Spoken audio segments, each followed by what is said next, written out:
Championship రేస్లో భారత జట్టుకు ఎదురు దెబ్బ తగిలింది. శ్రీలంకను క్లీన్ స్వీప్ చేయాలన్న శుభ్మన్ గిల్ సేన ఆశలు ఆవిరయ్యాయి. కొలంబో టెస్టులో భారత జట్టు విజయాన్ని అందుకోలేకపోయింది. శ్రీలంక తోకను కత్తిరించలేక వికెట్ల వేటలో తేలిపోయింది. దీంతో డ్రాతోనే భారత జట్టు సంతృప్తి పడాల్సొచ్చింది. ఈ ఎఫెక్ట్ గట్టిగానే పడింది. భారత్ విజయాల శాతం తగ్గిపోయింది. నిజానికి శ్రీలంకతో తొలి టెస్టులో విజయం తర్వాత శుభ్మన్ సేన విన్నింగ్ పర్సెంటేజ్ పెరిగింది. 53.33% నమోదైంది. కొలంబోలోను గెలిస్తే విజయాల శాతం పెరిగేది. కానీ మ్యాచ్ డ్రాగా ముగియడంతో విన్నింగ్ పర్సెంటేజ్ డౌన్ అయింది. 51.33% నుంచి 51.52% పడిపోయింది.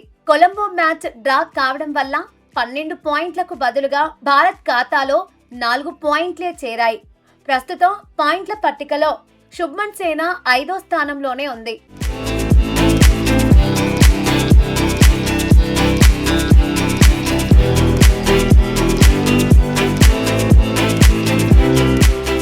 ఇప్పటి వరకు భారత జట్టు 11 మ్యాచ్ల్లో 5 మ్యాచ్ల్లో గెలిచింది. 4 మ్యాచ్ల్లో ఓడిపోయింది. 2 మ్యాచ్ల్లోనూ డ్రా చేసుకుంది. వరల్డ్ టెస్ట్ ఛాంపియన్షిప్ సైకిల్లో టాప్ 2లో నిలిస్తేనే ఫైనల్ చేరే అవకాశం ఉంటుంది. ప్రస్తుత సైకిల్లో భారత జట్టు ఇంకా 7 మ్యాచ్లే ఆడాలి. న్యూజిలాండ్ తో 2 మ్యాచ్ల్లో, ఆస్ట్రేలియాతో 5 మ్యాచ్ల్లో తలపడాలి.